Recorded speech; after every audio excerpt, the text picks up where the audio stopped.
Okay, so according to TikTok and the internet, this spray from Walmart will keep your glasses from fogging up even when you wear a mask. So I'm gonna try that out today. These are my glasses, and you can see that when I put on a mask, they fog up.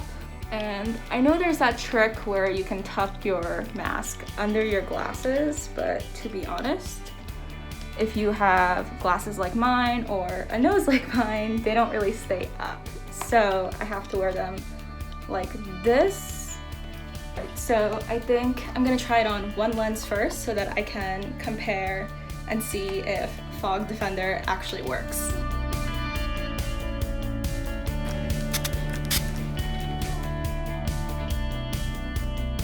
So we're only doing one side, so I'm gonna cover the other one.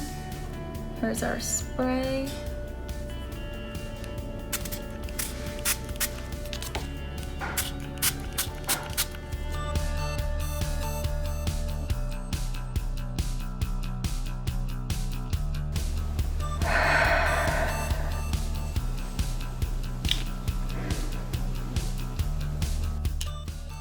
I think that works.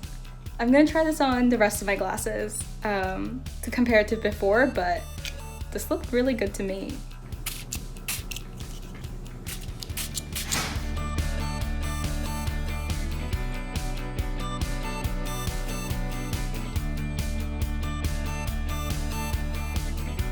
So it seems like Fog Defender holds up pretty well. I'm gonna give it one last test after I shower because that's usually when my glasses fog up for me. But so far, 10 out of 10. All right, I just got out of the shower. It is literally like 2 a.m. I look like a potato, but my glasses, they are clear. They're usually not this clear after I shower. So the spray, it works. I will be using it. I'm gonna go to sleep now. Bye.